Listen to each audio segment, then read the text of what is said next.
Assalamualaikum warahmatullahi wabarakatuh.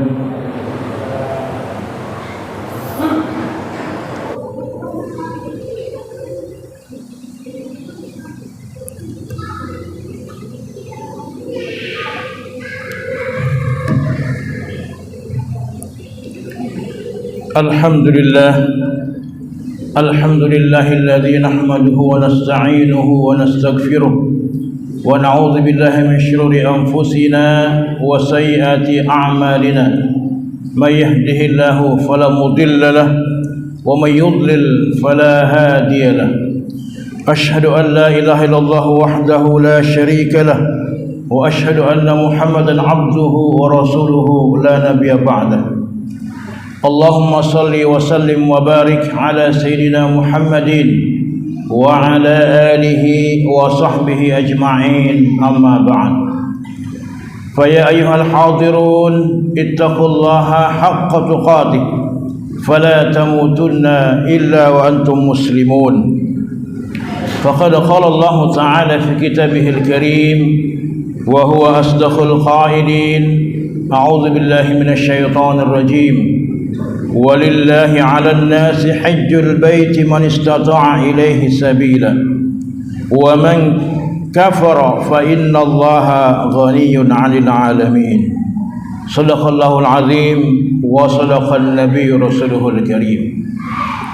Ma'asyiral muslimin rahimakumullah, di Jumat yang mulia ini alhamdulillah kita masih dalam iman dan Islam serta bisa berkumpul di tempat yang mulia ini di hari yang mulia, di hari Jumat, dan insyaallah bersama orang-orang yang dimuliakan oleh Allah Subhanahu wa taala.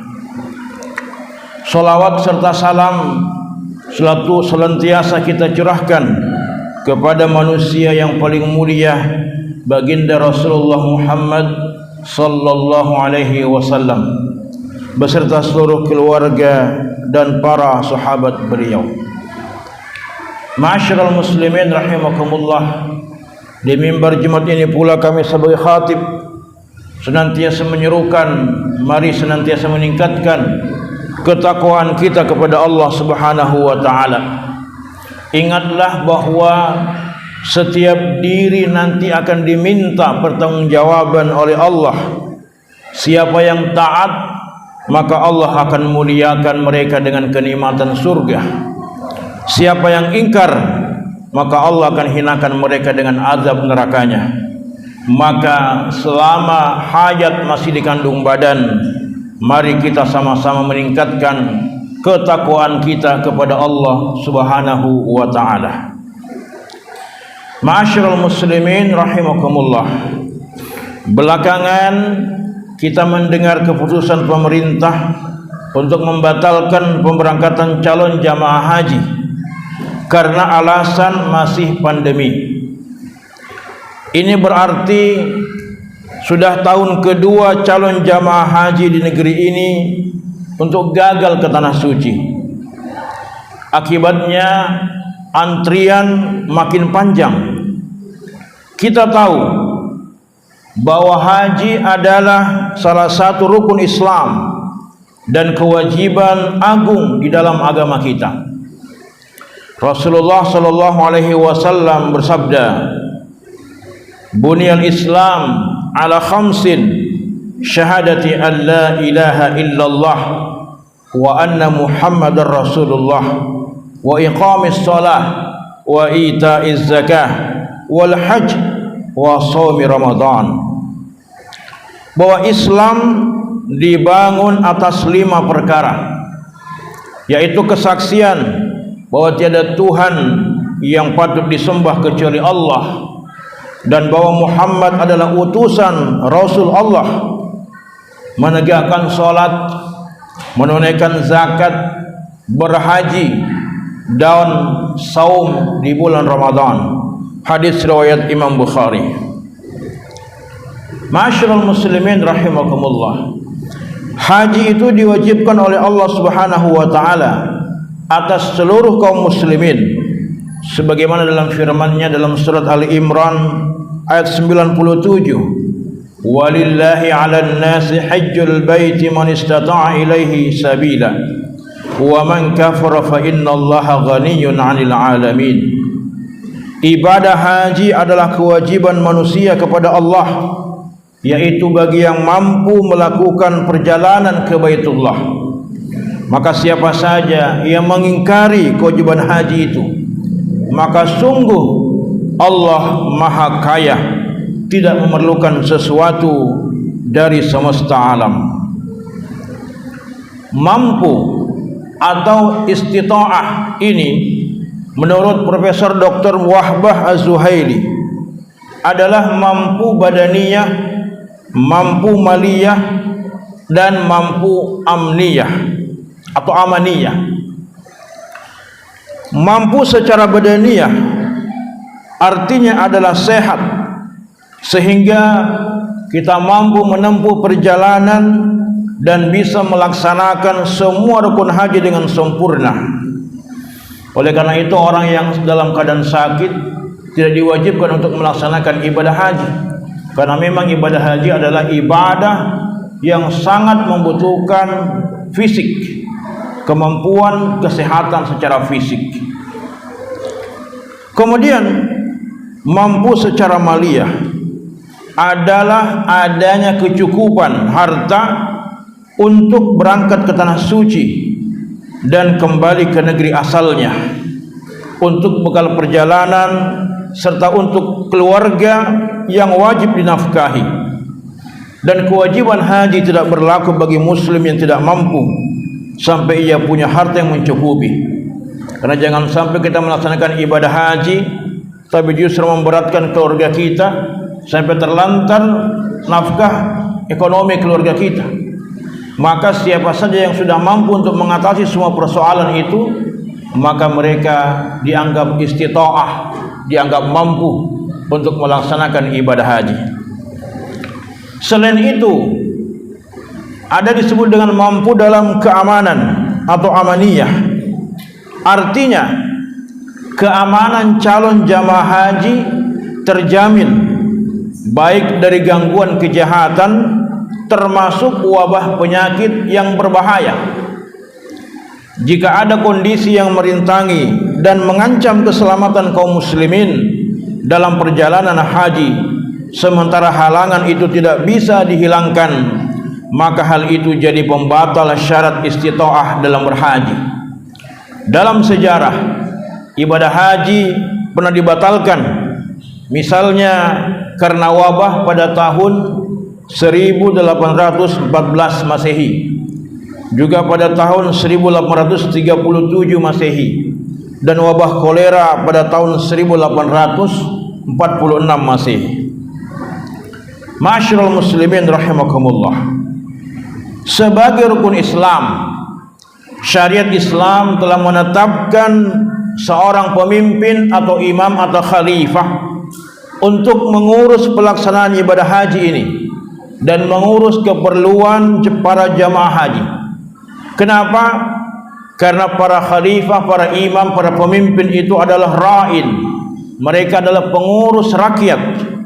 Sebagaimana sabda Rasulullah sallallahu alaihi wasallam, al-imamu ra'in wa mas'ulun an ra'iyati. Seorang imam, seorang khalifah, seorang pemimpin adalah penguasa bagi rakyatnya, dan ia bertanggung jawab atas rakyat yang dia urus tersebut. Hadis riwayat Imam Bukhari. Itulah mengapa di masa lalu para khalifah sangat memperhatikan pelayanan ibadah haji ini. Para khalifah melayani jamaah dengan pelayanan yang terbaik, bukan pelayanan yang buruk, tapi pelayanan yang betul-betul maksimal, tanpa ada unsur bisnis tentunya, tanpa ada unsur investasi atau mengambil keuntungan. Jadi para pemimpin-pemimpin Islam di masa lalu mengelola ibadah haji ini bukan untuk mencari keuntungan, tapi betul-betul melayani dengan sepenuh hati mereka, karena ini berkaitan dengan ibadah, dan itu tugas daripada negara. Di antara kewajiban, di antara kebijakan para khalifah di masa lalu Dan tentunya ini kalau kita lihat kewajiban sebagai seorang pemimpin dalam Islam itu, bagaimana mereka mengatur kebijakan dalam persoalan ibadah haji ini, kira-kira ada 6. Yang pertama adalah menunjuk pejabat khusus untuk memimpin dan mengelola pelaksanaan haji dengan sebaik-baiknya. Jadi tunjuk siapa kira-kira pejabat yang layak, yang pantas, yang tepat untuk mengelola, mengatur pelaksanaan ibadah haji ini dengan baik. Tentunya mereka dipilih dari orang-orang yang bertakwa dan cakap dalam memimpin. Jadi Rasulullah tidak hanya sekedar dia cakap dalam memimpin, tapi juga yang bertakwa kepada Allah Subhanahu wa taala.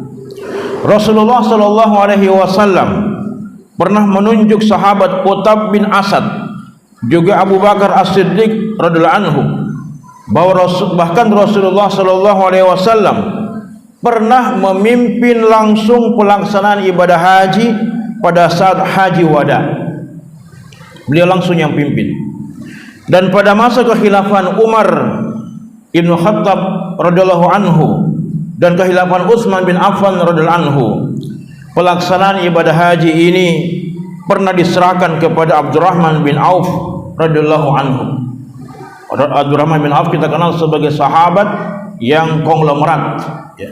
Ini kemudian beliau bukan sekedar konglomerat, tapi juga punya track record sebagai sahabat yang sangat bertakwa kepada Allah Subhanahu wa taala. Jadi beliau menunjuk orang-orang yang punya kecakapan dan punya ketakwaan kualitas tinggi. Kemudian yang kedua, jika negara harus menetapkan ongkos naik haji atau kita kenal sekarang dengan istilah ONH, maka tentu nilainya disesuaikan dengan kebutuhan biaya, baik perjalanan maupun akomodasi. Itu disesuaikan semuanya dengan sebuah paradigma pelayanan. Jadi riayah, pelayanan, bukan bisnis yang harus cari untung. Jadi kalaupun ada ditetapkan ongkos naik haji semata-mata karena memang untuk pelayanan, ya bukan untuk mengambil keuntungan dari situ. Yang ketiga, dalam agama kita, peran pemimpin itu mereka berhak untuk mengatur kuota haji dan umrah. Mereka mengatur itu, kuota haji dan kuota umrah, mengingat keterbatasan tanah suci. Tentu tidak bisa semua masyarakat muslim di seluruh dunia ini bersama-sama untuk melaksanakan ibadah haji, karena tidak akan muat. Kapasitasnya mungkin 2-4 juta. Kalau sekarang mungkin sekitar 4 jutaan. Karena sudah dilakukan renovasi, ya. Tapi karena persoalan pandemi ini kemudian dibatasi. Jadi tidak semua, tapi harus kemudian diatur kuota haji ini. Maka kemudian yang mampu dan belum pernah berhaji, tentu ini menjadi prioritas utama. Kemudian masyaallah muslimin rahimakumullah, yang keempat, dalam Islam tentu pemimpin itu harus menghapus visa haji dan umrah. Ini kalau kita lihat, sebab di dalam sistem Islam, kaum muslim hakikatnya mereka berada dalam satu kesatuan wilayah, tidak tersekat-sekat oleh batas daerah dan negara sebagaimana saat ini. Karena memang pada masa yang lalu seperti itu, ya, orang bisa dari daerah Irak ke Saudi, dari daerah mana saja di wilayah-wilayah kaum muslimin. Karena mereka satu kesatuan, maka mereka tidak membutuhkan visa haji, ya, atau visa umrah. Kemudian yang kelima, khalifah membangun berbagai sarana dan prasarana untuk kelancaran, ketertiban, keamanan dan kenyamanan para jamaah haji. Inilah dulu yang dilakukan di masa kekhilafan Utsmaniyah. Misalnya Sultan Abdul Hamid II, beliau membangun sarana transportasi massal dari Istanbul, kemudian Damaskus hingga ke Madinah untuk mengangkut jamaah haji yang dikenal sebagai Hijaz Railway. Ini sampai sekarang kita masih bisa lihat bekas-bekasnya, masih ada. Bahkan jauh sebelum kekhilafan Utsmaniyah, kehilafan Abbasiyah, seorang khalifah yang bernama Harun ar-Rasyid, beliau membangun jalur haji dari Irak hingga Hijaz, yaitu Makkah dan Madinah, termasuk membangun fasilitas saluran air yang menjamin jamaah haji untuk tidak kekurangan air sepanjang perjalanan mereka. Ma'asyiral muslimin rahimakumullah. Yang keenam, pada masa pandemi atau di masa wabah, khalifah tentu akan berusaha tetap menyelenggarakan haji, tapi dengan melakukan penanganan sesuai dengan protokol kesehatan yang ketat. Misalnya menjamin sanitasi, menjaga protokol kesehatan selama pelaksanaan haji, pemberian vaksin bagi para jamaah haji, kemudian sarana-sarana kesehatan dan tenaga medis yang memadai. Inilah yang dilakukan oleh para pemimpin Islam di masa yang lalu dalam mengatur persoalan pelayanan ibadah haji ini. Ma'asyiral muslimin rahimakumullah. Seorang pemimpin benar-benar dengan pelayanan seperti itu, mereka berkhidmat melayani tamu-tamu Allah sesuai dengan syariat agama kita. Tanpa pelayanan dari pemimpin yang bertumbuh pada syariat, tentu pelaksanaan ibadah haji ini seringkali terkendala dan bahkan mungkin hanya menjadi ajang untuk mencari keuntungan semata. Semoga para jamaah haji yang gagal berangkat tetap diberikan pahala oleh Allah Subhanahu wa taala atas niat mereka untuk melaksanakan ibadah haji. Dan semoga insyaallah tahun-tahun ke depan kita semua yang telah meniatkan untuk beribadah haji bisa berangkat, dan kita yang belum punya kemampuan diberikan kemampuan oleh Allah Subhanahu wa taala untuk menunaikan rukun Islam yang kelima, yaitu ibadah haji. Barakallahu li wa lakum fil Qur'anil azim wa nafa'ani wa iyyakum bima fihi minal ayati wa dzikril hakim wa taqabbala minni wa minkum tilawatahu innahu huwas samiul alim.